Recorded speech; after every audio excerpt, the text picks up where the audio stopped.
Okay, good morning. We will go ahead and call the meeting to order for August 11th for the Parks and Recreation Advisory Commission meeting. First up, we will do call to order and roll call. Position 1, Carrie Stuckey, that's me, I'm here.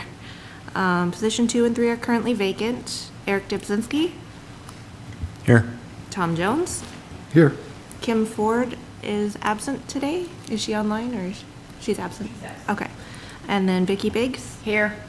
Kelly Boyer is absent today, and Councilmember Marshall. Here. Okay. Item 2, approval of the agenda. Were there any questions or changes to be made to the agenda? I'll make a motion to approve the agenda as written. I will second that. Okay, all in favor? Okay. And then we will move on to the approval of the minutes for our meeting of July 14th. Were there any questions about the minutes or changes? I'll make a motion to approve the minutes as written. I will second that. Okay, all in favor? Aye. Okay, that passes unanimously. All right, next we will move on to public comment. If there is anyone here who would like to make a public comment, you are welcome to do so now.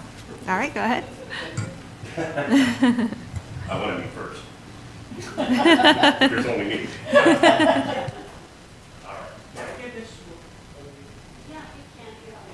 I think I. If you don't, I'll show you. I'll, wait, I need, what, I don't know, I got you. Where do you want me to do this, up here? Yeah. And if you can just state your name, and then you've got 3 minutes to talk. Go. Okay, I'm Darren Cook. Thank you for having me. Thank you for the work that you all do.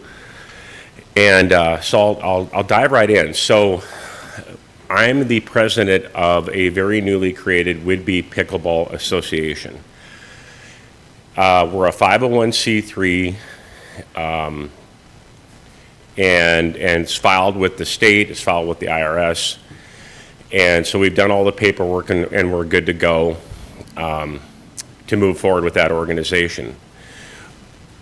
What I wanted to tell you about us a little bit. So Tom was telling me that we've got 132 members. He's on the site that we've got. We have 132 active members now, and I have to tell you that isn't, I don't think it's even half of how many players that are out there. Things are growing exponentially, and we haven't even made an effort to get members, but we have 132 on there now. So here's the challenge that I don't think is going to come as a surprise to you guys. We feel like we don't have a home. We're a group that really doesn't have courts that are dedicated to us at all. Now, we're happy that we have some courts to play on, but they aren't city courts, and you guys know that.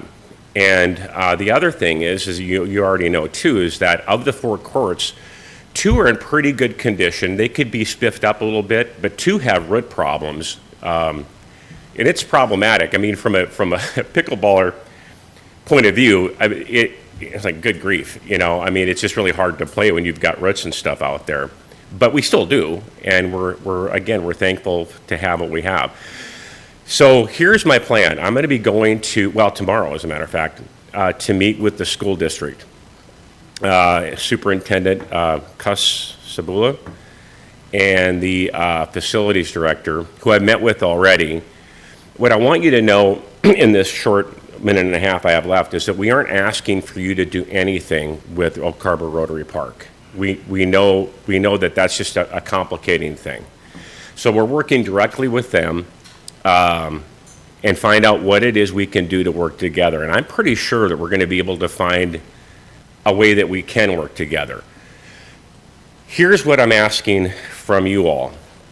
How can we're excited about Fort Nugent, but I've got to tell you that none of us really understand when it might really open up, you know?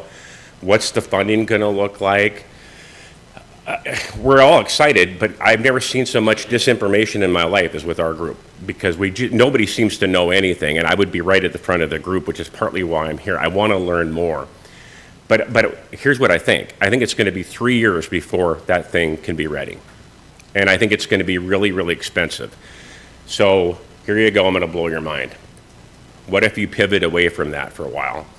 What if you enhance one of the assets that you have, which is Sumner Park, and it is sweet. If you guys have been there, you know what a great facility it is, and it is underutilized. There are many days that I've gone by there, and there's nobody there, and I go 3 times a day. I've been doing it for more than 2.5 weeks.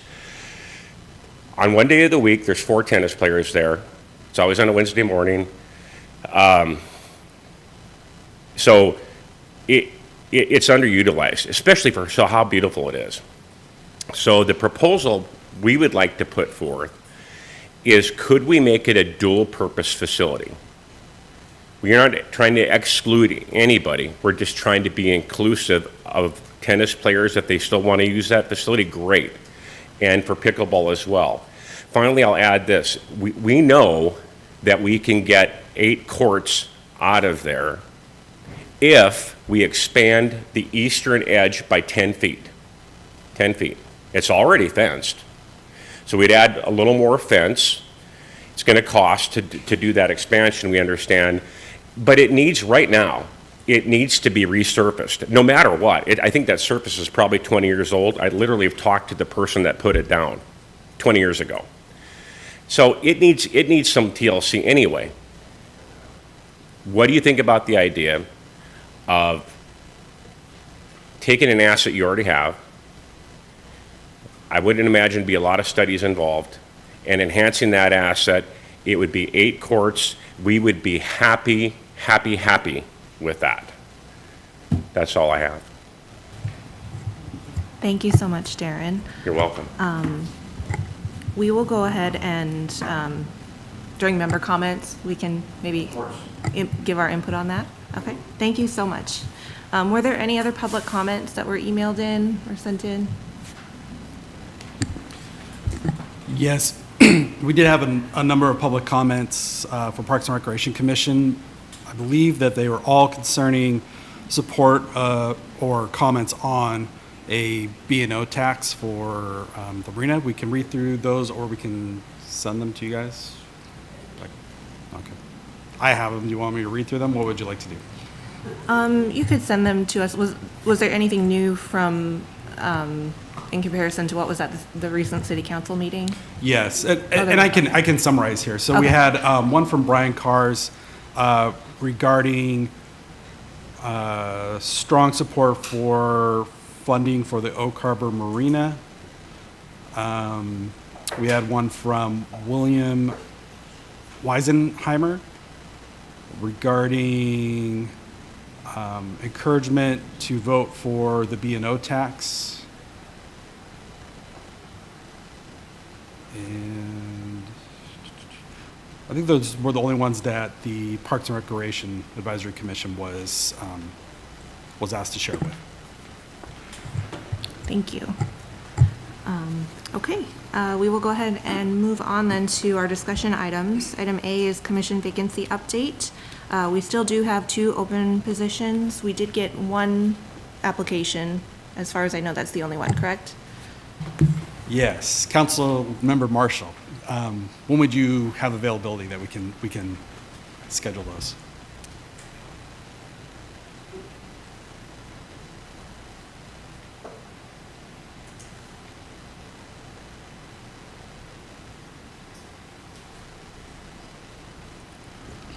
Can I email you some options? Yes, let me we do that. email for a schedule, so Okay. it's probably buried in your email, so you won't find it, just reply back to that. All right, I'll email you some options. Thank you.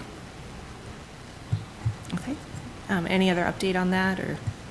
No, we just have the one so far. Okay. And then we also have our student representative positions that are, their term comes up this month. They've all indicated that they would like to continue on, and I believe that's on your agenda. So. Okay, yep, so that moves into item B, our student representative position. Reappointment of Callie Boyer, if she is interested, which it sounds like she is. Do we need to go through like a nomination and approval process again, or should we wait? Yes, I believe you need to reappoint her, approve a Okay. reappointment. Yeah. Okay, do we need to do that now, or should we wait until her term is officially up, or she's here. I think you can do that now. Okay, I think Mikhail would like to have those done because we won't meet again until September. so- okay, sure. So do we have a motion? I make the motion to reappoint Callie Boyer. Second. Okay, we have a motion to reappoint Callie Boyer as our student rep. All in favor? Aye. Aye. Okay, that passes unanimously. She will be our student rep again for the following school year. All right, item C, comprehensive plan with Principal Planner Kat Kamak.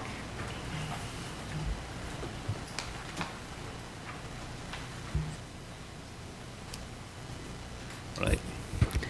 Good morning.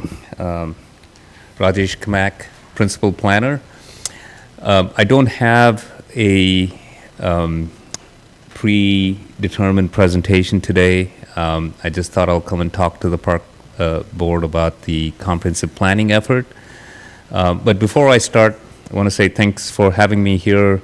I've been with the city for almost 20 years, and actually my initial part of my work here involved the Parks and Recreation Board, and I used to attend these meetings. And I've actually had the privilege of updating the Parks and Recreation Plan for a couple cycles. The plan is valid for about 6 years. And so when I came here in 2006, I spent a year or two updating the plan at that time, which was a big update because the previous plan was almost 25, 30 years. And then we kind of updated it for the GMA. And then I've done one update, actually the 2019 plan. I kind of led that planning effort to update that plan. So I'm somewhat familiar with the Parks and Recreation Plan, and I have some maps from there if you have any questions. So what I'd like to do today is kind of talk about comprehensive planning, what comprehensive plan is for the city, how it relates to all the other plans, and then I'll kind of open it up for questions and thoughts that you may have. So what is the comprehensive plan for Oak Harbor? So a comprehensive plan, when you talk about plans in the community, a lot of people throw a lot of titles out, master planning and comprehensive plans, and want to kind of bring some clarity to that. So the comprehensive plan that we update for the state, for the Department of Commerce, is a plan that kind of plans for population, plans for a projection, plans for 20 years. And a comprehensive plan also pulls a lot of other plans together. So what are some of the other plans we have? We have transportation plan, we have sewer system plan, we have water system plan, we have parks plan. So what is the plan that kind of pulls all of these plans together? It's the comprehensive plan. And what does the comprehensive plan do? It plans for a population projection. So how many people are we planning for? That's the main number. We need a number that we go for, which the state provides. So in Washington, the Office of Financial Management at the state provides population projections.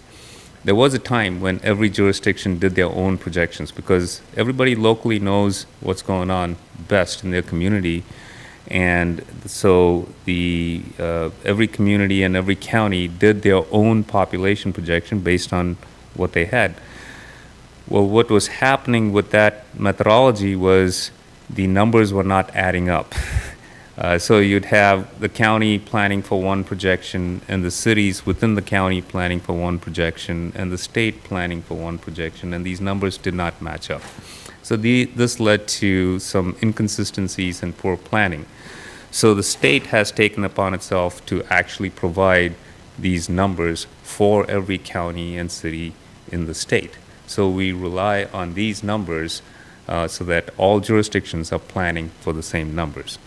So the Office of Financial Management every year or every 5 years or every 10 years will put out projections, and they have a range for which they provide the choice to the local jurisdiction to choose. They have low, medium, and high, and they use parameters like migration and death rate and birth rates and so on, and housing units that are built in order to determine how to project these numbers.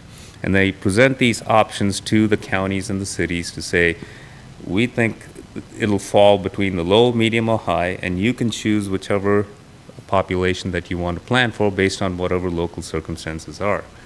So we have an agreement with the county, which is kind of called the countywide planning policies, so that Coopville and Langley are also on board. And this countywide planning policy says that we should generally choose the medium projection unless there are some circumstances that indicate that we should choose a high or low. So when we adopt these countywide planning policies, we have that discussion as planners to say, do we have anything that's changing that we should choose a different population? If not, our policies say we choose the medium and we go with that. So for this, in parallel, the state also requires every city and every county to update the comprehensive plan at a fixed cycle. So they have legislation laid out that all these counties will do it in this year and then 8 or 10 years following that. So we have our Oak Harbor and Island County, the comprehensive plan update is being done right now for 2025. And so in this process, the county and the city has chosen the medium population, and now they give you the projections for the county. So the county population, we picked medium, and yet that population has to be distributed between Oak Harbor, Langley, Coopville, and the general county. And so they have given tools for that, and so that is also been allocated. So in that allocation for our comprehensive plan update this cycle, we have to plan for 5,500 additional units. So that's what, if you saw in the paper articles about Oak Harbor planning and comprehensive planning, that's where the number comes from. So in prior years, we planned for population increase. So you say Oak Harbor's population is 23,000 or 24,000 now, and in 20 years will increase by 5,000 people or 6,000 people, and we used to plan by the count of people.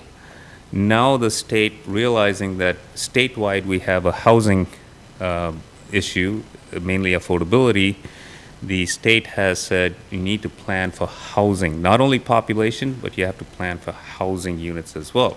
So this adds another layer of challenge in terms of how do you plan for housing, and they've also kind of prescribed what type of housing and for what income bracket these housing needs to be planned for. So that adds layers of complications in terms of how do you plan for them, how do you locate these facilities, and how do you serve them.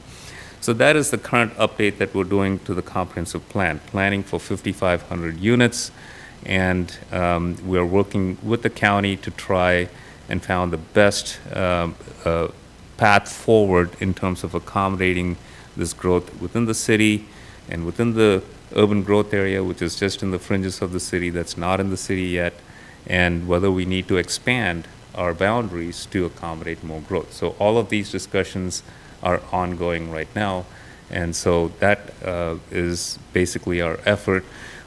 Our plan was to try and get it done by at the end of 2025. However, we'll probably be taking on an environmental impact statement. So, side story, every plan needs to go through an environmental analysis.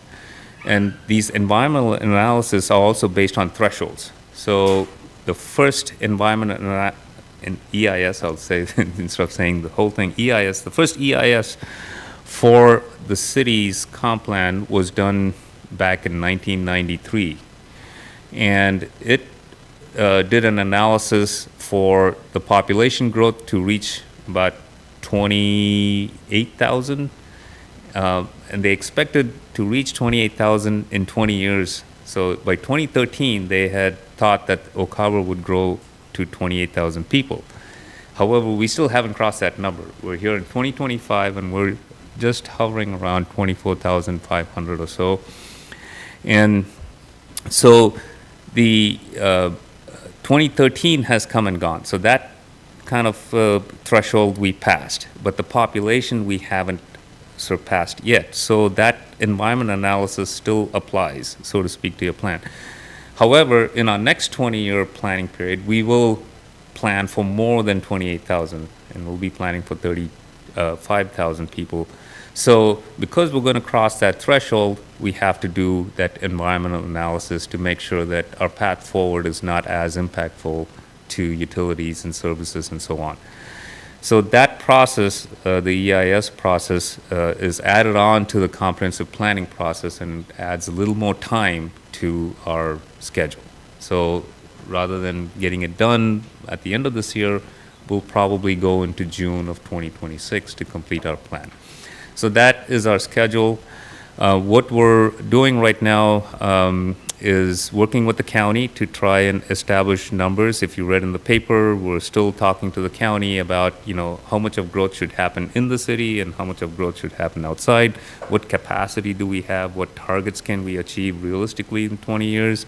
And what needs to be planned for on the outskirts. So this conversation is ongoing. We don't have a final number yet, but that's ongoing. However, as I mentioned, in our comprehensive plan, we tie a lot of our service elements. So, the Parks and Recreation Plan, the service and utility, the transportation plan, all of this information is pulled together in the comprehensive plan. So we have policies regarding all of these elements in our comprehensive plan. And we can move forward in looking at these policies as we work with the county in determining these numbers. So over the next 3 months, we hope to be discussing with the Planning Commission. The Planning Commission is kind of the commission that deals with the planning issues and the land use element. So with the Planning Commission and the City Council workshop, we'll be going with this existing elements, existing plans and policies, and we'll be trying to bring awareness to them and get public input on a lot of these elements. So that's what we're planning for in the next 3 months. And then hopefully we'll get later in the year into some of the stuff that people really look forward to, like what is the visioning aspect, how are we moving forward? In trying to accommodate these additional units, we have to think about how development happens in Oak Harbor. So I'll give you an example. For example, our current height limit in most districts are 35 feet.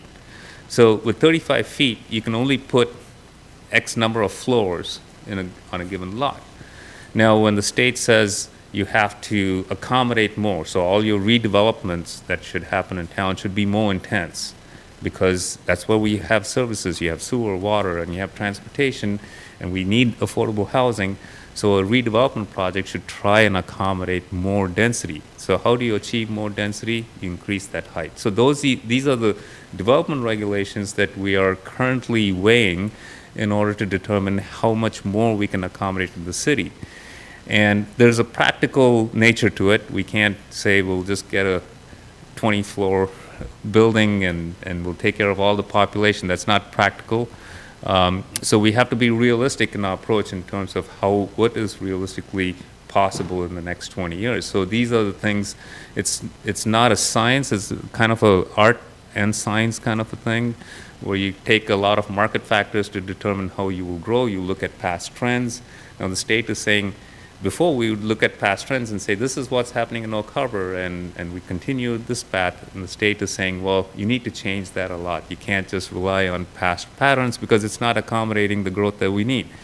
And so this comprehensive plan will tackle a lot of those issues, and we will be looking at a lot of development regulation changes and how Oak Harbor is going to grow in the future, which means there could be more density in downtown. At least we can allow for it. We still need somebody to come and capitalize on it. So even though we say in downtown you can today go to 6 stories, we still need a developer or a person who owns land to think that that's actually practically possible and that we can put it. Just because we allow it, it doesn't mean that will happen. So we have to weigh all of that in to see what realistically we can accommodate in the next 20 years. So that is the effort that we have undertaken. It's ongoing. So look for information on that if you're really interested in following it. I recommend tuning in to the Planning Commission meetings or the City Council workshops.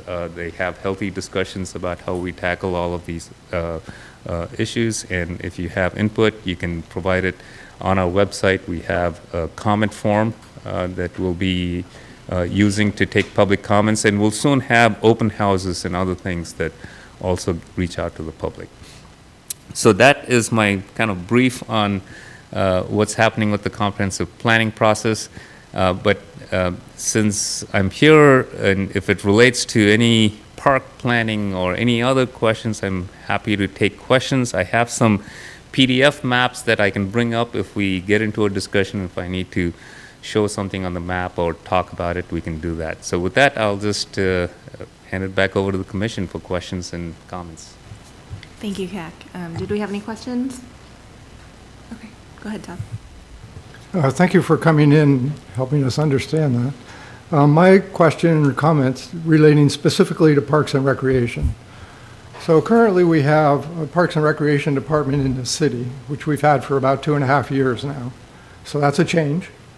We've had the Parks and Recreation District, which runs a swimming pool and a couple of ball fields and also does some programming. And then we have the county that's also involved in Parks and Recreation. They have parks, they have ball fields. I'm not sure what they have in the way of programming.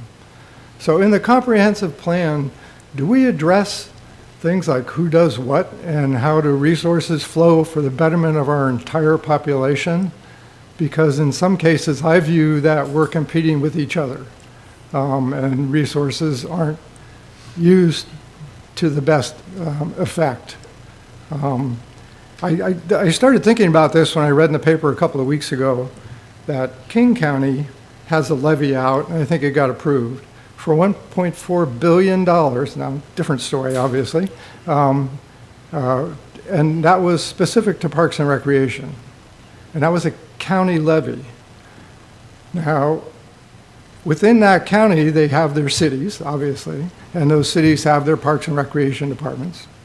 So I'm a little confused as to how that works, and maybe it works differently in different communities, but I'm not convinced we're doing the best we can for Whidbey Island, for Oak Harbor, for the wider island county. So is any of that discussed in the comprehensive plan as to who does what, how do resources flow, who does what programming?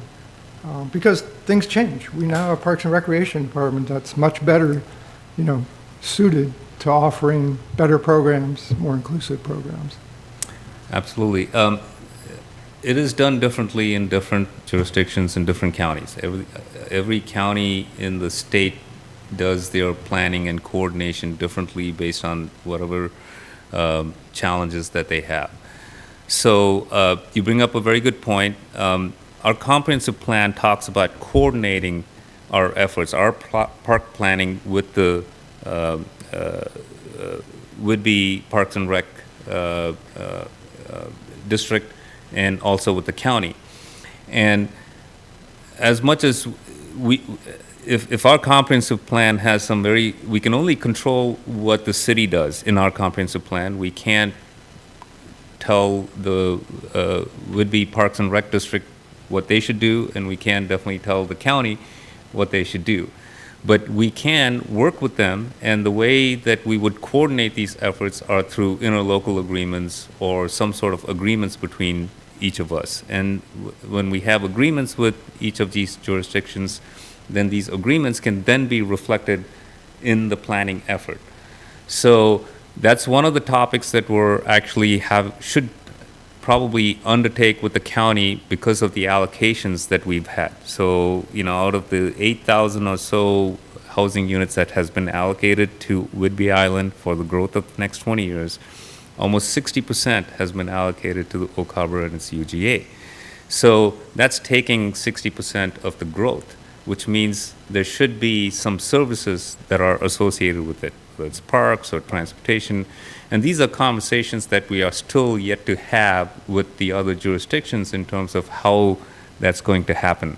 So first we have to agree on all of these allocations, and then you first do the housing, then you talk about how to get better services, schools, and all these facilities are going to be impacted. So these are topics that are on top of a list to coordinate with the other agencies, but there's no prescribed methodology. Every county does it differently based on what works for them, or what systems they have in place, because all planning across all the cities are done very differently. So it's hard to compare jurisdiction to jurisdiction, but those are good conversations that should be had in terms of coordinating between the various districts and the services that are being provided. So we'll continue to strive. Our comprehensive plan doesn't have a prescribed process on how that should happen, other than that we should be open and communicative with all of these districts, and wherever possible, we enter into agreements to make sure that our services are not replicated, but maybe complementary, and provide services for the public in general. Okay, so a follow-on question, I guess it'd be more for the mayor or for Councilmember Marshall. Is there a format, or do you currently meet with the county to discuss these kinds of things?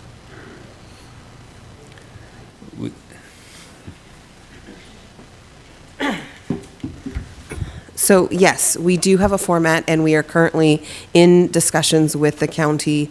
In fact, CAC and I have been at multiple meetings. We're also meeting with the Department of Commerce as we prepare for the comp plan and the specific needs that we have here in Oak Harbor. So these are all ongoing conversations. And the mayor does meet with the county commissioners on a regular basis. We've also had some joint meetings depending on the topic. So both for the comp plan, when we started that conversation, we had a joint meeting about that specific topic. We've done it when it comes to other topics as well. And then the mayor and myself and some of our council members, depending on the topic, have attended things like the Council of Governments, the IRTPO, and things like that that are related to planning on the island. Thank you. Okay, thanks again for coming in. Appreciate it. It's really helpful for the work that we do here to get a greater picture of the things that are going on that we're not always privy to. And I appreciate the sort of objective offering of information about how it's functioning and where it's going.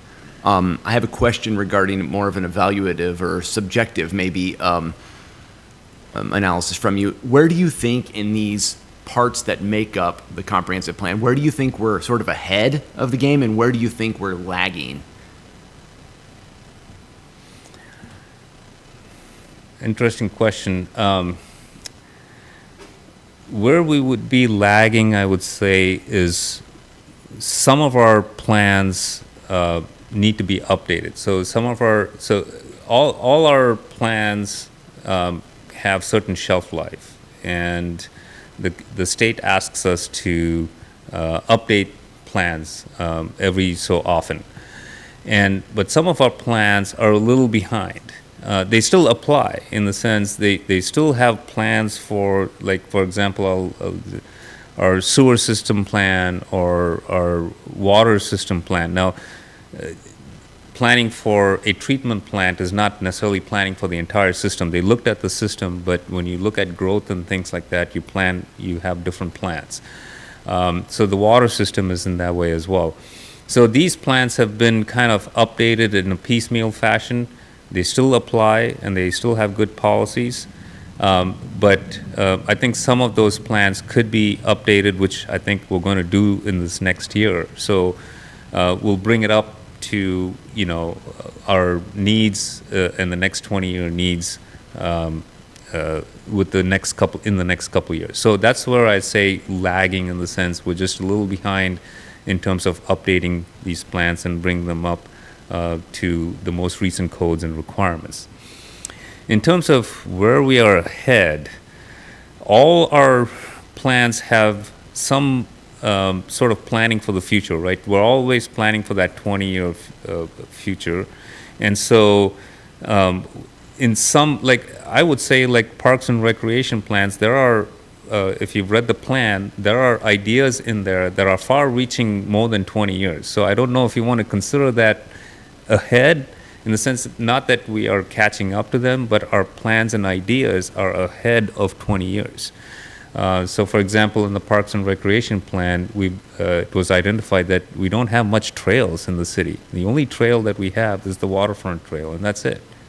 No other trails. I mean, you're all mostly on streets and whatnot, and you don't have any dedicated trails. So the park plan actually has a plan to try and get a trail system that goes around the city. It's a very futuristic plan. It can take 60, 80 years, and only with development some of these pieces will come together. But it also looks as connecting to other amenities around Oak Harbor. You have the state park, Joseph Whitby State Park. These are all amenities that Oak Harbor can connect to, and if you have trail systems that can connect 7th Avenue wetlands, you have some wetlands on the southwest part of the city. If these natural areas can be connected through a trail system, soon you'll see a different kind of community that forms from there. So in terms of ideas and stuff, and I'd say that for the parks plan, we have, I think, 35 plus neighborhood parks for a town of less than 25,000. That's a pretty healthy. So in some of those ways, I'd say you're a little ahead as a community, whereas other communities are trying to acquire parks and so on. Also, I would say the parks plan is ahead in community parks. When I came, my first day here, when I came to Oak Harbor, was when Fort Nugent was being completed. They put the playground in, and I actually went in to help because they did it with a community effort. And at that time, they were telling me that it took 20 years to get Fort Nugent into a park because you had to work with the school district. The plans were on the table for many years being discussed. Land was being acquired, and at that time, they were like, we better start planning for the next community park because it's going to be another 20 years to get it, and we really need one. And so in the park plan, there was the policy and direction to try and look for the next community park, which is where now we have the Gun Club Road, the Freedom Park, that was an opportunity. It wasn't necessarily planned in the park plan. It was because nobody knew where we could get 20 to 40 acres of land that we could put towards the park system. And this opportunity presented itself, and the city chose to go in that direction. So the last plan that was updated, if you look at the level of service for all of these community parks, which is a mile-wide radius, that's what you're kind of trying to attract. You see that you have pretty much coverage for your community and neighborhood parks. Transportation plan, I'd say I wouldn't say we're lagging. We're definitely kind of even keel, I would say, with how we're growing. There's still a lot of challenges with the new growth and how we actually get transportation systems or different way of looking at transportation to address things on the island. So we're actually at a turning point in our planning efforts in terms of addressing transportation needs. There's a lot of ideas on generally using cars, automobiles, using alternate transportation. We did an alternate transportation plan, ATP, a couple years ago to lay out networks within the city that could be used for biking and pedestrian connections, connecting schools and hospitals and so on. So we have plans in place, and our engineering department is using all of these plans whenever possible when they do a new street section, they look at these plans and they try to put bike paths in. So in that way, we have ideas that we're catching up with. So I don't know if I answered your question whether we're lagging or not, but I hope that gives Yeah, a I mean, general I idea. think it's helpful. I think it's a helpful, at least start to that understanding in that conversation. A follow-up question I have, as the principal planner, but also as a resident, where do you feel the greatest sense of urgency in regards to the different areas of this plan? And I'm hoping you can answer that both as the principal planner, but also as a resident. I think all our utility plans could definitely use a very, up-to-date look at them. When the plans were created, it was 20, 25 years ago when the thoughts and ideas went in. There are different ways of looking at how we do emergency management and so on.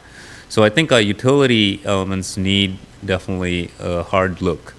We get our water from Anacortes, and Oak Harbor is the only city on the island that has water. Coopville and Langley doesn't, so their growth potential is limited. Oak Harbor has the potential to grow.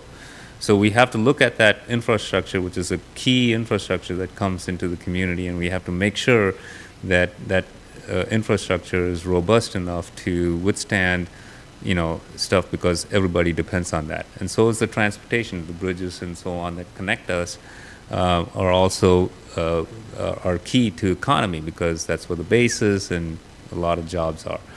So those are what I would say were our focus, in the planning effort should be to try and make those systems more robust and dependable for the long run. All right, thank you. We're going to try to up your sense of urgency for Parks and Rec, just so you know. That's coming for you. No, thank you. I really appreciate the thorough answers. Yeah, absolutely. Okay, did we have any other questions or comments for CAG? No? Okay. All right, thank you so much, Thank you. CAG. All right, we will move on to our next item then, which is Parks and Rec Plan Visioning with Principal Planner Kat Kamak. Did we cover that already, or? Is that a separate topic we want to talk about? Yeah, and I can jump in and help Kat with this portion, but go ahead, Kat, if you want to start out. I already gave a little brief on the fact that I was involved with some of the park planning, and we do need to update the parks plan. It has a 6-year shelf life. The 6-year comes not from actually any state requirement, but that's kind of the window for grants. Like when you go and apply for grants, they want your plan to be done in the last 6 years. So that's why I call it a shelf life. So the park plan is valid as is for the next 20 years. But in order to be kind of valid for the grants, you need to update that. So anyway, I'm here to any questions or any thoughts. And Brian, go ahead. Yeah, and I'll go ahead and answer that. So, and we'll tie this into what CAC just presented on the comprehensive plan. So, we took, we've been working over the last month with Development Services on the Parks and Recreation portion of the comprehensive plan. There are a lot of good policies in there. We have a matrix of about 45 policies that relate to Parks and Recreation. Most of it is around trail development, open spaces. There is quite a bit on partnerships. So your question around, is there a delineation of responsibilities to the community by different agencies? How do I identify those? The current plan has several high-level direction in partnerships. So some examples of that would be as far as like trails, coordinate between the cities and counties' plans by integrating trail plans and connection from county, state, and nationwide plans and other regional agencies. So the Bicentennial Trail, Pacific Northwest Trail, countywide trail plans. And we are working with the county right now on a connection going down into Coopville so we can connect all the way through that island trail, right? Another one would be work with Island County staff to identify opportunities for cooperation in preserving open space areas within the city's UGA, as well as within the city and county's joint planning area. As far as like recreation, now we did not have an existing recreation division when CAC last updated this PROS plan, but it did identify a few areas. So a lot of those had to do with partnerships, since many of those services were being handled by separate agencies. For example, work with the school district to establish long-term use of existing facilities where feasible to meet an established level of service standards for recreational facilities. Work with North Whidbey Parks and Recreation District to establish recreational programs for youth in the community. Coordinate with Island County to establish funding recreational programs and facilities. Build a community center that serves as an indoor multi-purpose facility for active and passive recreation needs that serve the residents all year round. So some of those things have been there for quite a while. Now that we have a full-service Parks and Recreation Department, we now look at where does that fit within especially the city's overall goals. So we looked at the city's vision, its mission, It's a list of 8 goals citywide, and how do Parks and Recreation strategically fit into that? And really 3 areas that pretty much align with our 3 main divisions. The first one is to improve existing parklands and build new recreational facilities to meet community needs and improve walking and biking connections to them. Second, renovate the Oak Harbor Marina and improve other waterfront access facilities, really in promotion of redeveloping our waterfront areas. And third, develop a comprehensive offering of recreational programs, events, and services.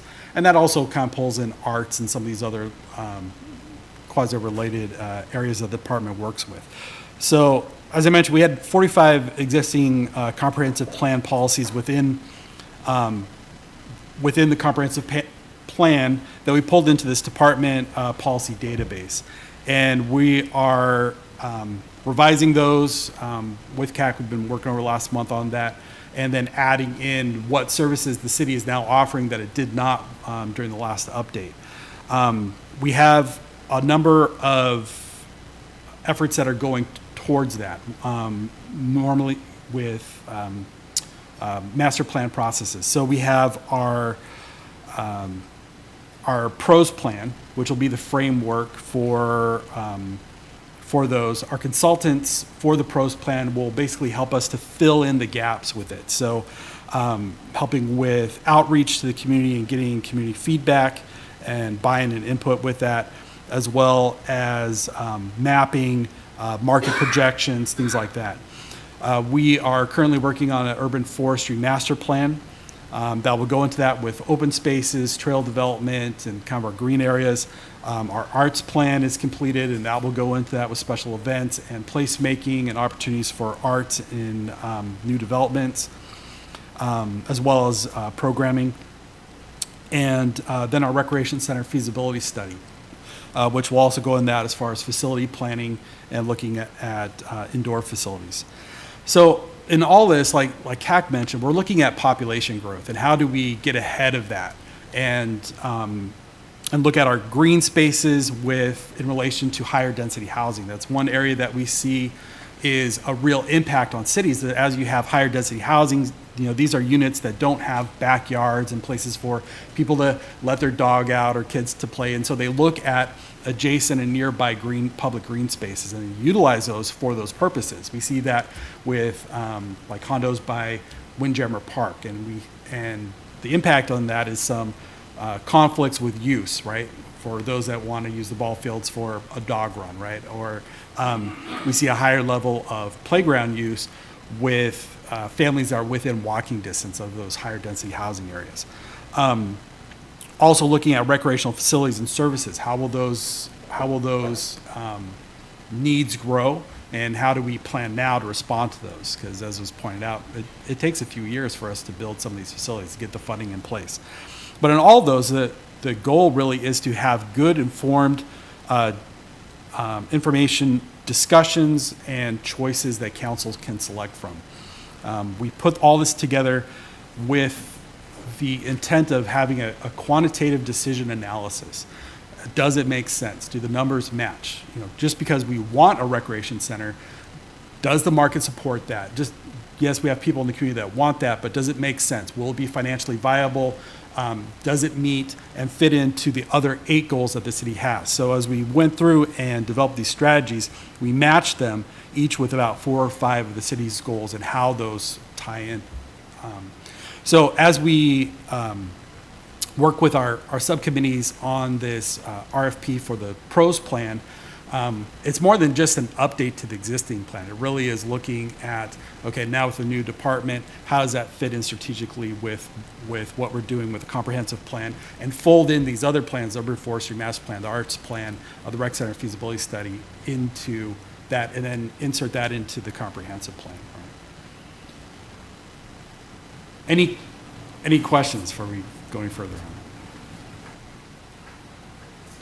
One of the conversations that we've had, and we haven't addressed it in a while, was though we have lots of pocket parks and neighborhoods, by count it seems a lot. By actual acreage and diversity, we're actually underserved.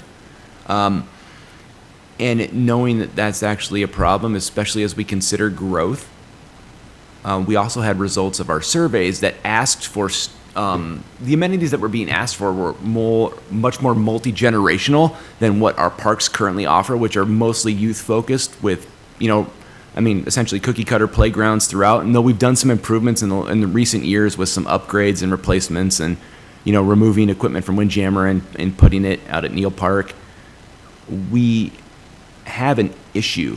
And that issue, you've highlighted with increased density of housing. One of the issues isn't just physical fitness, but it's also mental fitness, mental health as well. And there are challenges that come with increased density which exacerbate those issues. And that's another area in which we're underserved in the county, as well as addressing that. Well, recreation has a very great impact on that, but we are going to, if we continue to do the things the way that we have, which I know we're not intending to, we are going to struggle to adapt to growth. We're already behind, which is why I jokingly said I want to create a little greater sense of urgency in the planning. But something, I think is going to have to give. We've grown to a point with our programs successfully, and a lot of the clubs around that they're wonderfully filled, and people from soccer and football and all these different things can tell you about that. However, we don't have, at current, I don't think, a plan to increase, not only to catch up, but to get ahead of the game to match growth expectations. And we've been blessed with the fact that we haven't hit that 28,000 population yet. But irrespective of hitting that, we were still behind. So I'm positive about what we can do, but we need to I think we need to make sure we're giving proper attention to this to get more of this into the plan so that we can make sure we have more concrete funding mechanisms, especially as we're seeing a change in how grants are awarded. And I sort of, say this is turning into a soliloquy rather than a question, but I want to make sure that it's heard and it's stated here so that we can actually accomplish these goals and they aren't reliant wholly on the benevolent giving of Olympia in order to make things happen, and so that they do stay on the radar, because as great as it is to develop and to redo, our downtown and a variety of things, if we're not serving in the other ways and not answering the questions that we ask people to provide answers for, like what do they want to see, then no matter what we do as far as improvements there, we're going to neglected and I think potentially created a situation where people are going to feel unheard. And that's a little bit of, trust breaking that we can't really afford with as many things that have happened in past, past handful of years, not too far distant past, with people being upset about things that took place. So I'm excited about the opportunity, but I just want to highlight here for the work that's being done that I think we owe it to the residents here to make sure that this gets highlighted and handled well and with a little bit of a fire behind it, because we haven't done the job, in the past. And nobody, you weren't on staff for that, Brian, so I don't point that at you, but I mean, me as a long-term resident, I haven't advocated for it to make sure it got done either, so that's on me, which is why I'm sitting in this chair. Carrie, you're all right if I unpack and comment on some of that? Yeah, so thank you for those comments.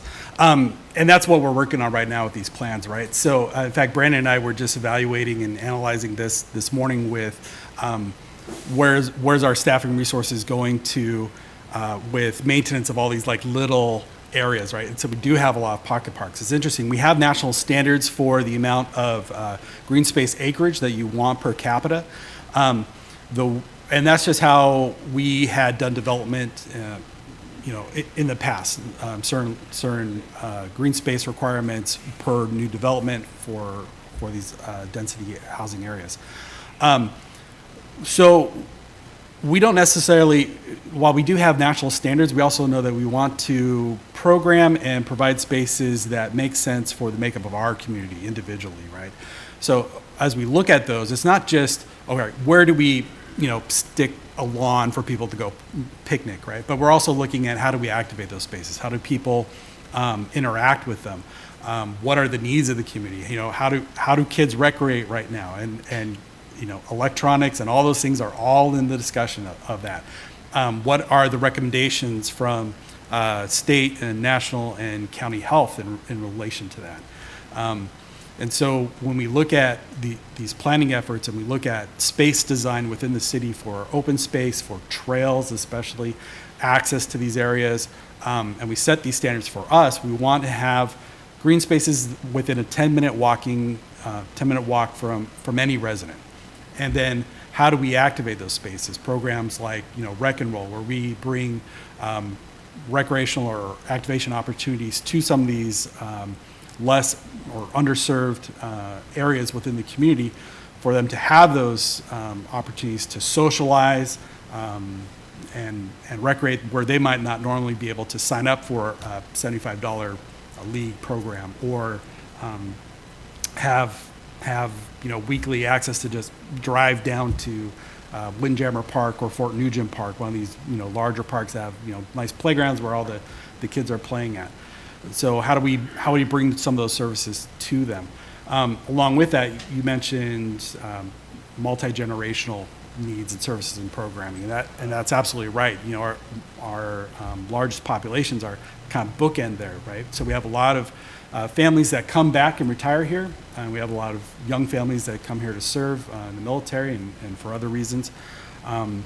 Our programming did start with senior services and older adult programming, and it's still something that we are growing with our new recreation department, as well as some of the younger ones. We are finally having discussions with the base on their recreation programming and how we partner with adult programming, which has been an area that has not really existed for a very long time in the community. So there's a lot of exciting things that we're working on right now. And as we have these subcommittees talking about these planning efforts and how we tie them in and looking at updates and, all the different funding mechanisms we're going after, all the grants we're going after now. I mean, we are definitely making Wendy earn her paycheck. And she's fantastic and super appreciative for the funding that we have received and are able to do some of these things. So I can't even think of a more exciting time to be part of this commission and elbow deep into all these planning efforts. But everything you spoke on are frustrations that we've heard in the community, and the goal is to address all those as we roll all these planning efforts into the comprehensive plan in a way that the city residents can digest and understand easily. Yeah, thanks, Brian. And I mean, I express them probably as frustrations, but I more see them as opportunities that are just waiting to be capitalized upon. And so that's really my main thing here is, okay, look, we've had the negative, let's go for the positive now. And there's so many things we can do here, and that's exciting. And so I just want to make sure we seize the opportunities while it's in front of us and answer those desires from our constituents who are just ready for, I think, that stuff. And it's exciting to be able to offer it and bring it and deliver. Thank you. Any other comments or questions, Vicki, Eric? Do you have anything else, Greg? Okay. All right. We will go ahead and move on then to item E, subcommittee updates. Would you like to go first? Yeah. So as far as the facilities group, we spent quite a bit of time in our last conversation talking in regards to the recent RFP and the interviews that we had been doing in regards to, what we're looking at in that regard. And so that was the large extent of our conversation. And it was, I think, a very healthy conversation trying to figure out, well, one, how did we, just looking at the different scores that we gave and why and what, to get a better understanding of where the group was at and how we were looking at, potential hires. And it was a very helpful conversation in regards to that, and excited to see how that progresses. I mean, Brian might be able to comment more because he's probably got some more information that I have yet to receive on follow-up for that. We also had conversations about the work going on at Freedom Park, and the staff out there, they're just doing a phenomenal job, opening up trails and getting things ready and doing it tastefully, really protecting canopy and finding ways to just uncover all these wonderful little things out there, whether it's, patches of huckleberry and old stumps from logging long ago or from the logging that was, 30 years ago, and taking down some, things that were unsafe, that were going to be problems. And it's really fun, and it's been great seeing the work that's progressing out there, and that is going to be such a great gift to the city and an answer to those requests for places to walk and be out in a forest. I mean, the only noise out there is the owls, the squirrels, and the jets. But when the jets aren't flying, I mean, you would forget that you were right on the edge of, Crosby and Elwha, or I guess when there's a lot of activity at the gun club. But other than that, There was a question about what kind of feedback there was in putting the Fourth of July event at the park. We didn't have a lot of feedback. It doesn't appear there was anything negative, but don't know what the future is of using the park for Fourth of July.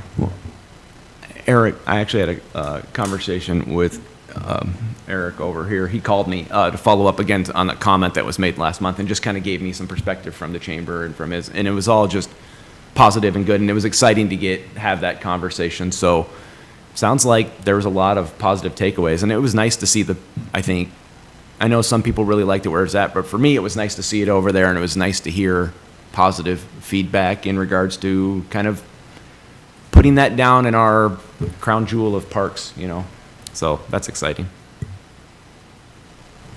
Thank you. Any questions? Vicki? No? Okay. So for our Parks and Playgrounds Subcommittee meeting, we had a discussion about Catalina Park. There's some funding, REIT funding and some other funding, it sounded like, that was redirected for Catalina Park. And we just kind of talked about ways that we could possibly activate that park. We discussed maybe a mini golf course, a kayak launch, food stalls or food trucks that could be out there if there was, a mini golf course, renovating the fire pit that's out there. And then the other thing that we talked about mainly was shade structures at Windjammer Park, just kind of honing in on the specific areas that need shade structures and what that could look like. Any questions or comments about that one? Okay. And then our programs and events subcommittee meeting, we had a discussion about the upcoming Harvest Festival that will be taking place at the marina this year instead of at the center.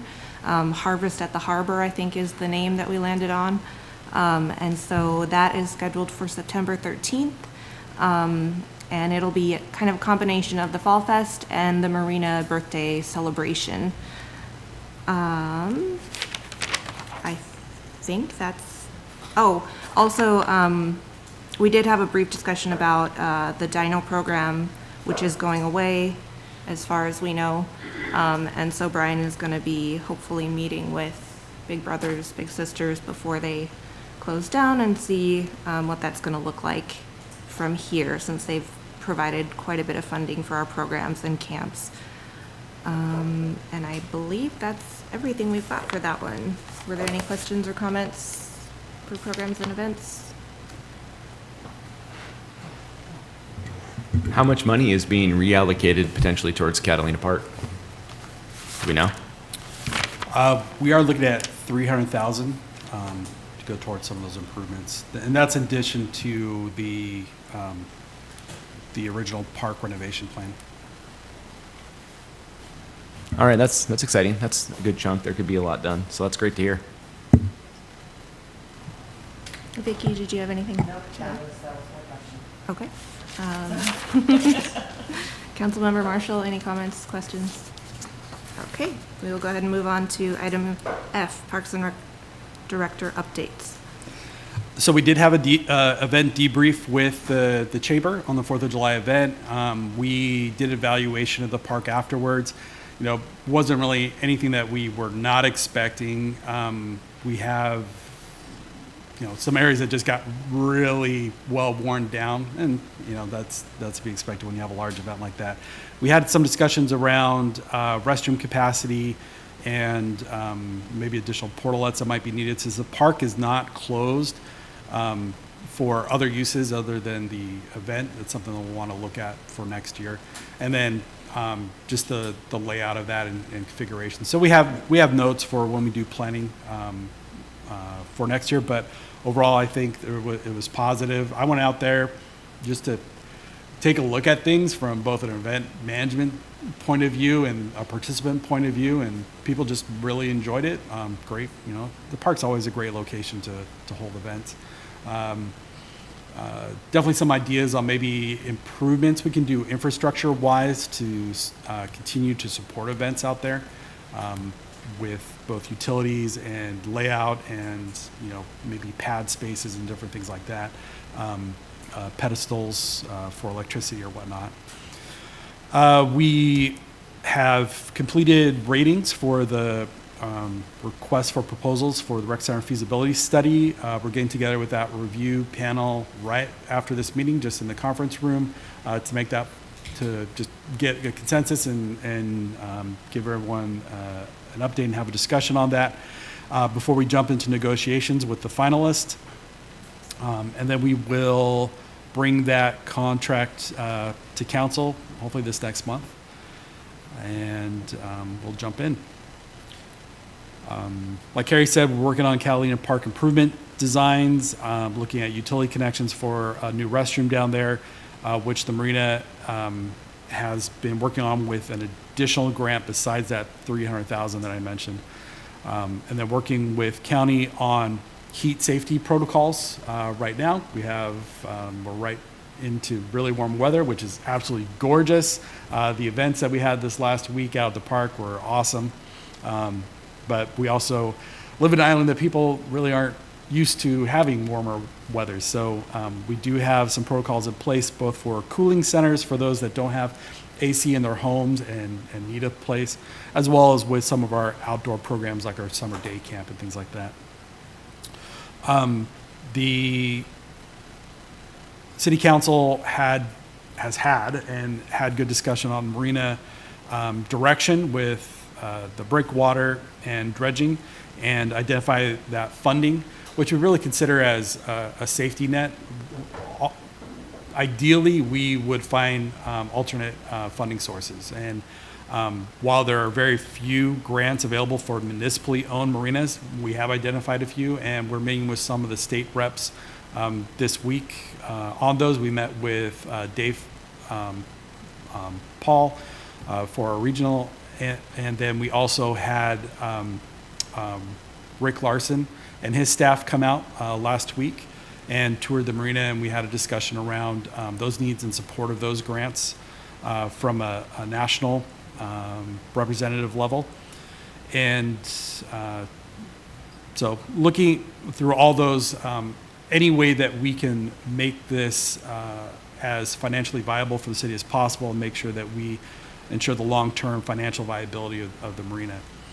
Activity guide drafts are being reviewed and getting ready for publishing, and we'll send those out so everyone has a chance to take a look at those. Recent events that we had, so we had the Whidbey Summer Classic Regatta, July 10th down at the marina, as well as the Kids Fishing Derby Day on July 26th. VFW were the ones that hosted that this year. Great event. We had over 50 kids out there.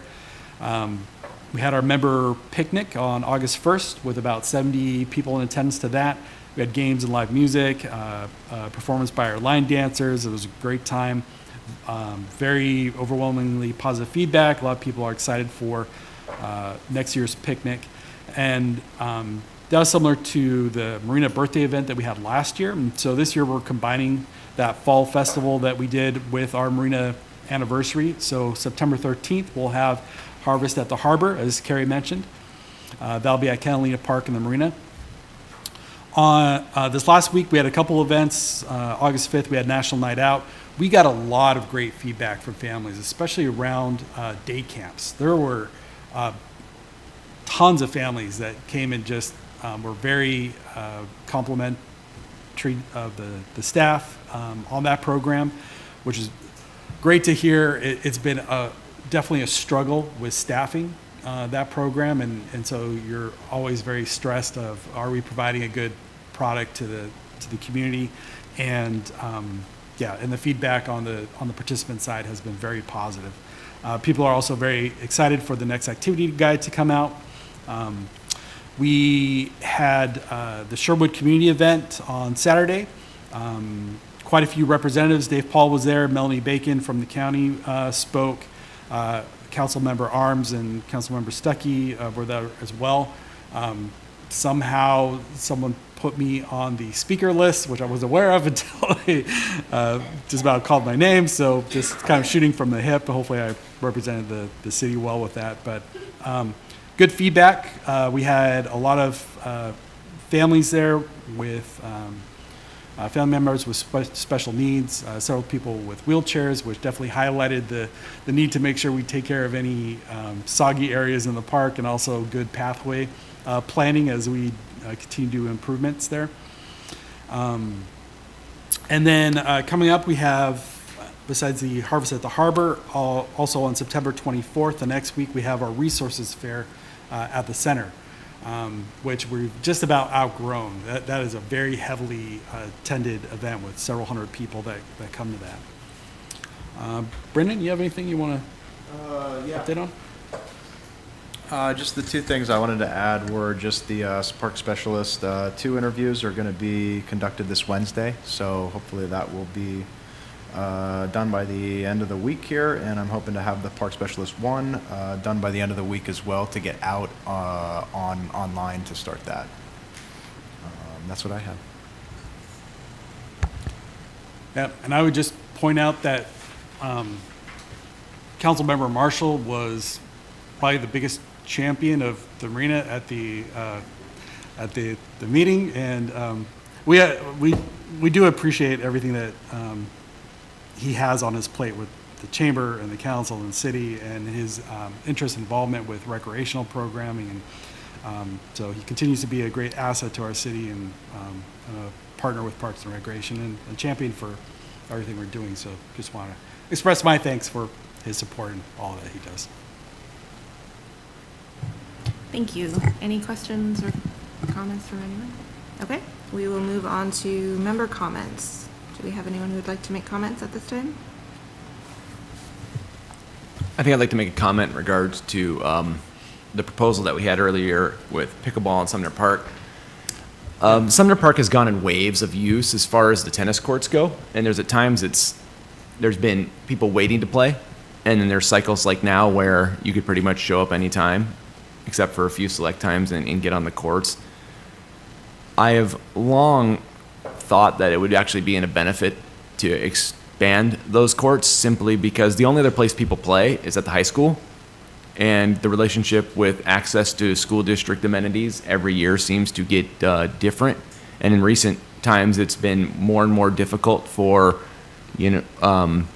people to access those, whether it's for children on playgrounds or things like tennis courts. And we don't have a lot of tennis facilities.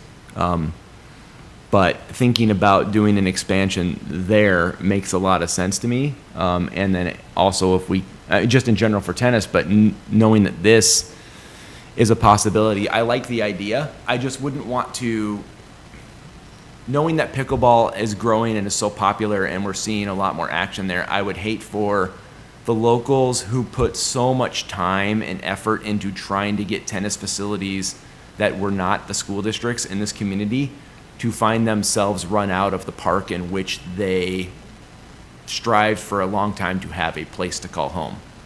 Now, many of those people have, are that I knew that were involved from when I played more are gone or, no longer with us, but that's a home that they created.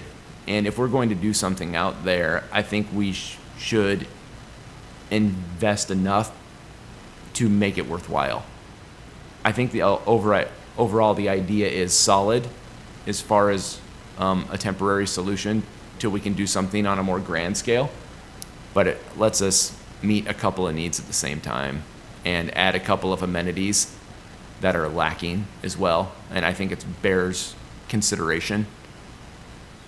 And I think it would be advantageous to a park that, other than the recent Arbor Day tree planting that we've done out there, really hasn't seen anything. Now, my only questions is if we do an improvement there, are we going to have to do something with the parking lot and a variety of other things, and what do we have to do about restrooms and all of that? Cross that bridge when we get there. But in general, I think there's something to this idea that bears further consideration and analysis. Yeah, I think it's something worth looking at. I know in the past that Sumner Park was considered for pickleball courts and the tennis courts possibly being an option to be converted, back and forth between tennis courts and pickleball. The facilities subcommittee would probably remember that conversation better than me, but if we were to invest in that in Sumner Park, how would that interact with the plans for Fort Nugent? Would that be is this a pie in the sky idea to do both, or what does that look like, I guess?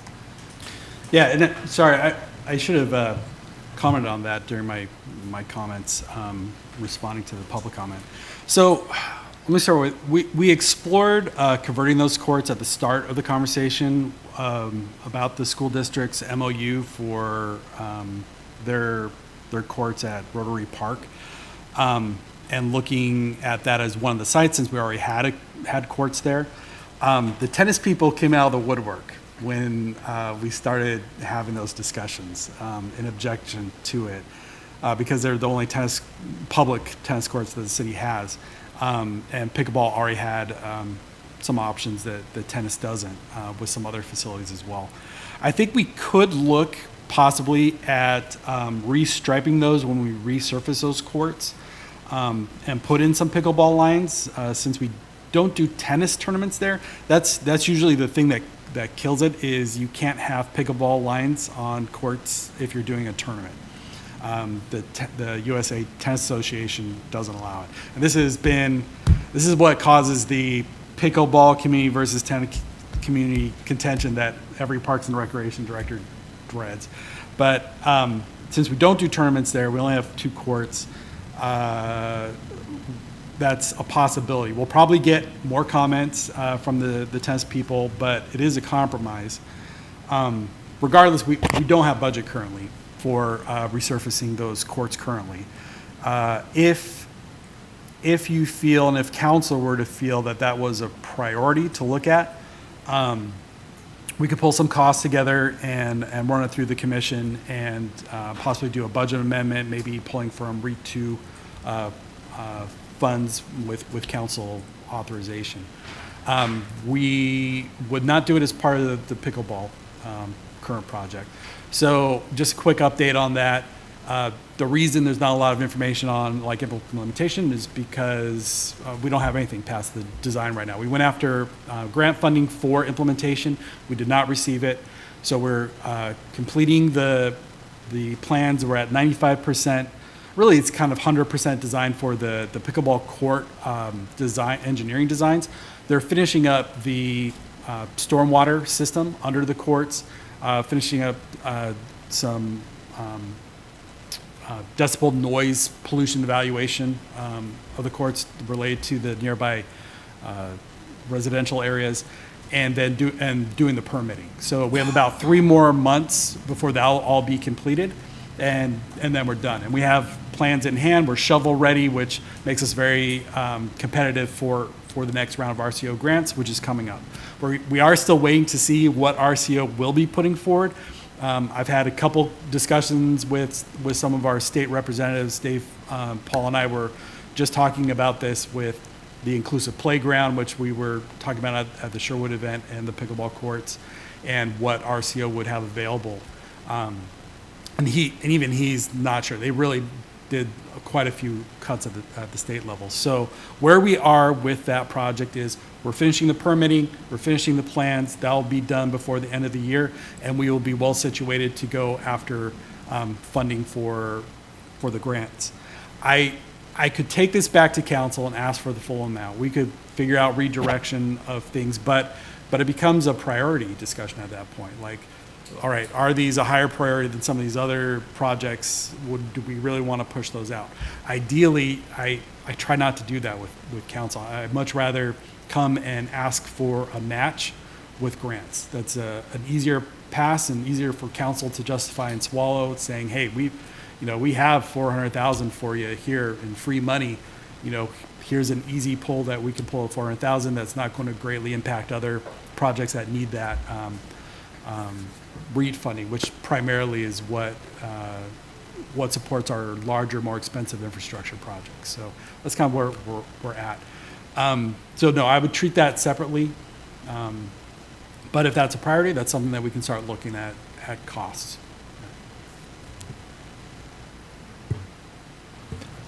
Disclaimer, I'm a pickleball player. However, the use of Sumner Park, we're not in a position where we don't have the luxury of creating separate tennis courts and separate pickleball courts. I wish we did. Both tennis players and pickleball players would like that. But I do agree that it's an underutilized facility. I know there are tennis players. I know several people that play out there. But I think that can be worked out through consensual agreement that, maybe there are certain hours for pickleball or certain hours for tennis that are sacred. But I'm sure there's a way to work that out. Almost everywhere has pickleball lines on tennis courts. It's not unusual at all. And like you say, they're not competitive tennis courts. Tennis players have some options that pickleball players don't. They do get use of the really nice courts at the high school throughout the entire summer and non-school use during the rest of the year. So there are good options there. But I really think that we've got a really underutilized facility that can help out us temporarily for sure.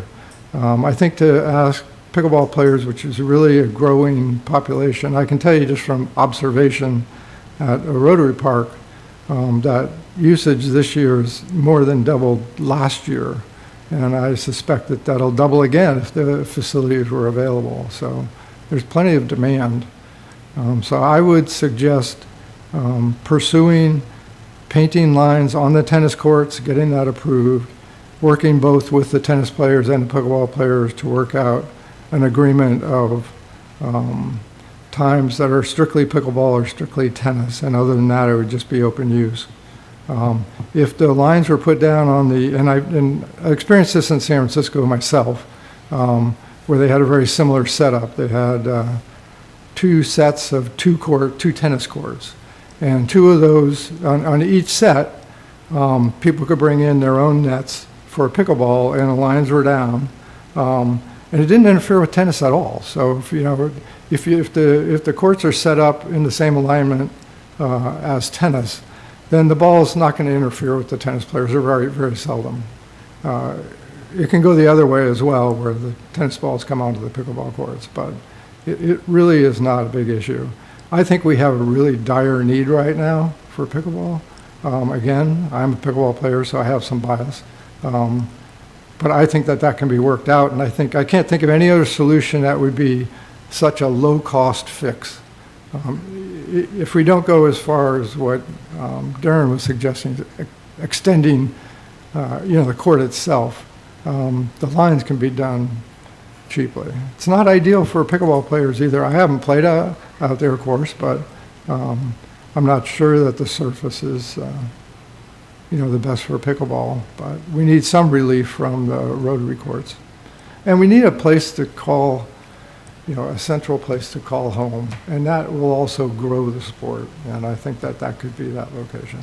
So anyway, enough of my soapbox. Those are my feelings. Yeah, and I will say, the Sumner courts are used by pickleball players. Last week, I had a city councilor come and ask us to rip up the pickleball court tape because they were getting a bunch of complaints from the tennis course people. I don't know if the tape was coming up and interfering with them or what the issue was, but it is double used right now over there. The tennis people are going to have an issue once we build these pickleball courts that, oh, hey, you're building pickleball courts and you want to, take over our tennis courts as well. I definitely think we need to have some, when we have the public open house for the pickleball courts later this fall, we really should have the tennis community come out as well and maybe have a little dialogue around that and how we could use flex spaces. In previous facilities, what I've done is we would have like 4 courts, tennis courts that we would put down tape lines for that can be taken up when the tennis people are doing their tournaments, and then 1 court that was permanently striped pickleball and tennis. Every city does it differently, you know, and the needs will change as we start building some of these facilities out, but I know that I hear what everyone's saying, that, you know, there's a need now. It's definitely a growing sport. There's a lot of people that would like to have better access to that here locally.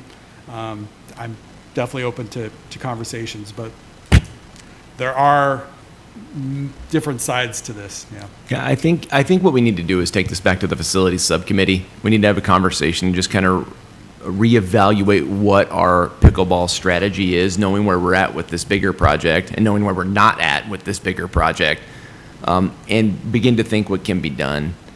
I want to say one of the things that got that project done for the tennis people was the fact that they raised money for it. And they had skin in the game. It's one of the reasons why they're so passionate about it, is because their money helped make that project happen. And to the growing pickleball community, I will say, get out your wallets, let's pass the hat, let's figure out what's going to go on for temporarily. If you want something done and we can't get a grant now for a bigger project to get a match, let's show up in the ways that we can and can be done in order to show that serious about getting something done.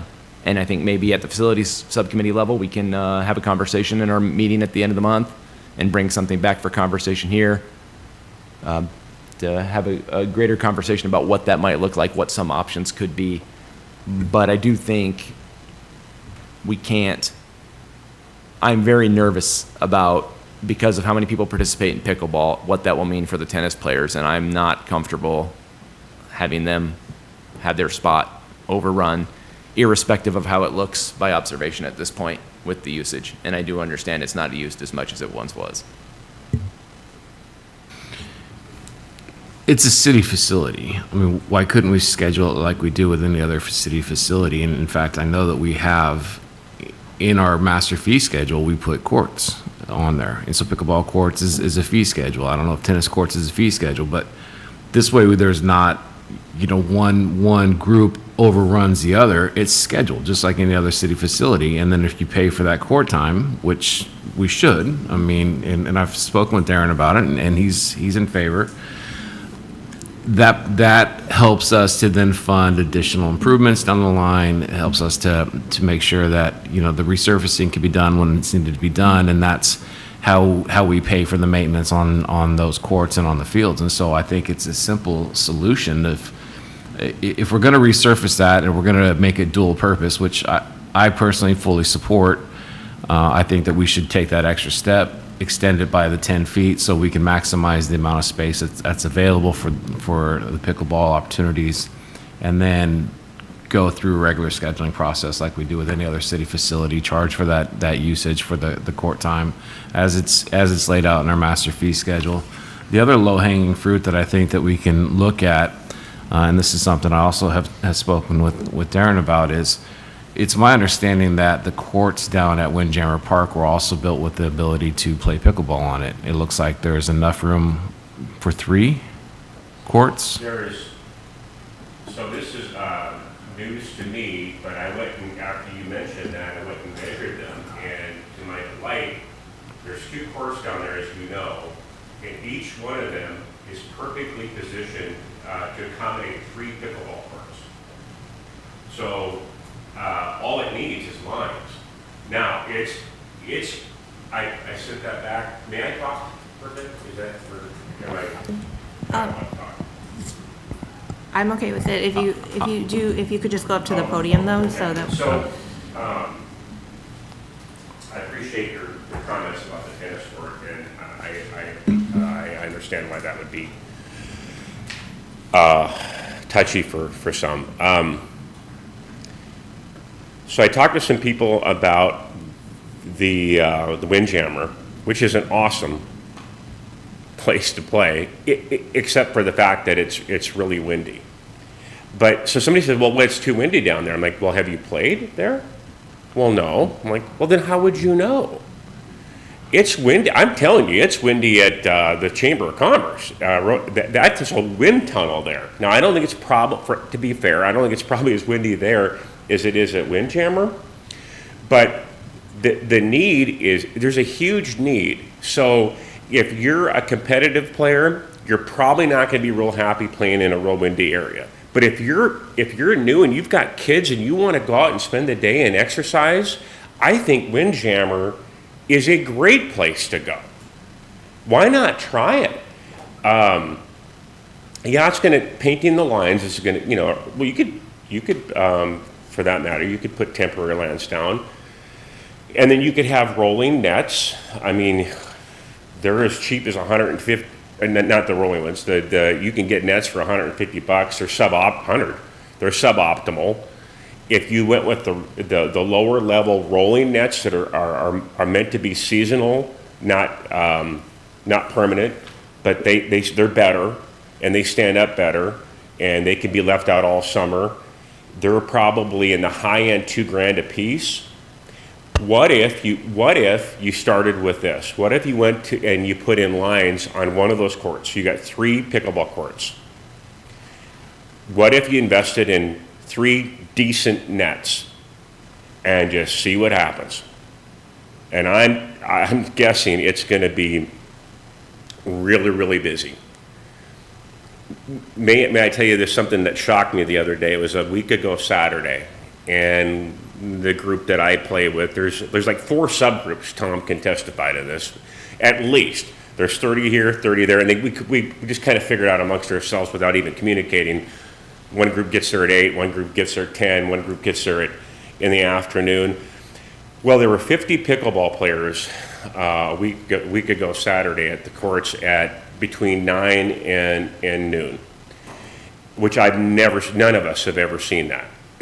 And I noticed in the south side, there was a group of people I didn't recognize at all.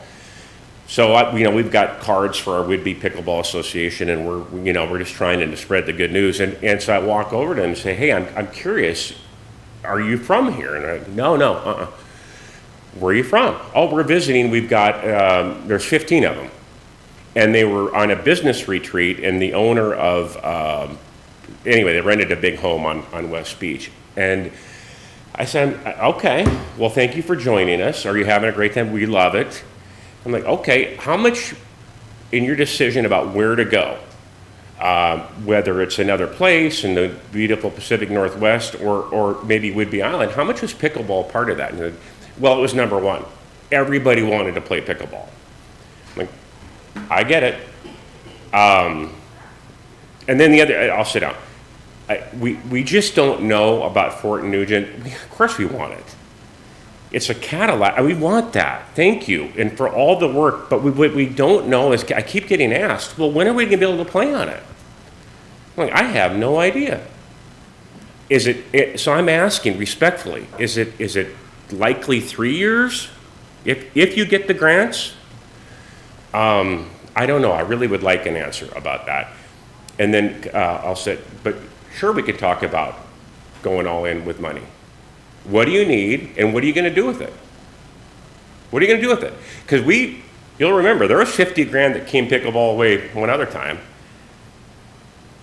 And all I know is that there isn't $1 that went into improving courts for us to play on today. That's all I know. Thank you. So I will say, on my way to work, there are pickleballers there all day. I mean, they're there by the time I get there in the morning. And they rotate through, as you mentioned. It is when the discussion of pickleball first came up, I was kind of indifferent to it because I didn't really know how many people actually play. But I see it firsthand now every single day, and I see it as a programming opportunity for our Parks Department. It could be a summer thing where we're doing introduction to pickleball or pickleball tournaments. I mean, it is, I think, an opportunity to generate revenue. It could be a marketing opportunity for the Chamber of Commerce. And so I support trying to figure out a way that we can utilize the assets that we have while we're still in this process of seeking grants and then building out the new courts. And so Just my 2 cents. Thank you. Yeah, I feel like it seems like there's some possibilities here for some at least temporary, inexpensive options or opportunities to do this. So I think that my recommendation would be the facilities committee or subcommittee, if you could kind of discuss this in your next meeting and come up with some proposals maybe of some solutions to this, because it seems like there's definitely some room for compromise here. How much does it cost to resurface a court? Is that a huge expense, or is it? I don't know. Do we know? Darren might. Darren did some Okay. research on that, so Yeah. Darren, you want to speak to that? I can tell you what I know, and I'm not gonna say that it's gonna be, because I know the city, things cost more, probably by government. It would cost about, for a regular tennis court, we got a bid at Rotary Park. 2 bids, Asphalt Northwest and another local company, and the high bid was $35,000 for Part A of it, to resurface it with 2 inches of, on one side, one side, which would accommodate 4 for sure, courts. But actually, if you added in another 10 feet, then it would be 8 courts. But in any case, that was $35,000 for that part. Okay, is it ready to play? No. It needs to be painted. You could go the cheap route and paint it, or even line it. We're okay with that. But if you're gonna do it really nice and last, the company that did the tennis courts 20 years ago is now in the business of resurfacing, as you might guess, a lot of pickleball courts, tennis too. A lot of great. The guy still had his bid in the file from 20 years ago in his phone, so he was talking about it very directly. That's $4 a square foot. So you're talking about $42,000 if my math is right. So 35, let's round it up. 40 plus 42, you're looking at 82,000 to resurface. Then you've got to, if you're going to do it right, how are we going to keep the balls from going? Well, it'd be great to have, fences around. You already got a fence around there.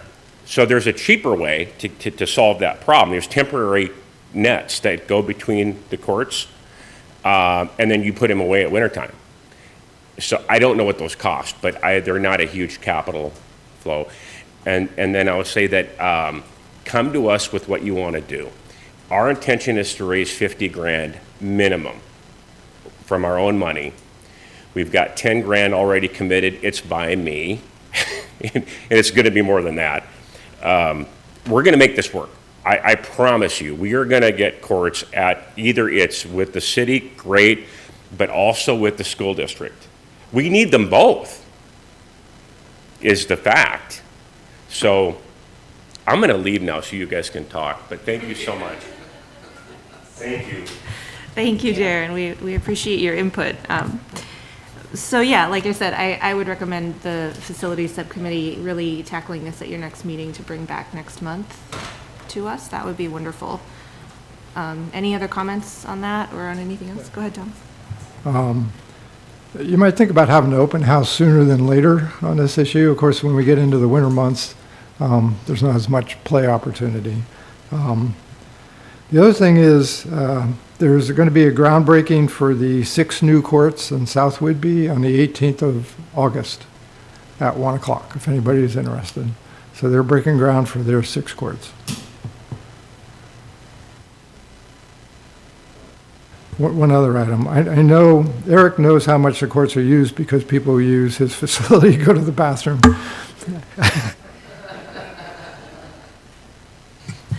Okay. Did we have any other comments on pickleball or anything else from members? Okay. We will go ahead and move on to item 7, determination of future agenda items. I think pickleball and this exact discussion would be a good agenda item for next time. Any other items at this point? Well, it'll probably be in Brian's update, but hopefully we'll be a lot further down the line on the RFP for the feasibility study. Any other? Maybe even if we can get far enough down the line, Brian, we might be able to get a presentation from the winning bidder. If we can make that, maybe that's a bit aggressive to think we could have that done in a month. Okay. Anything else at this time?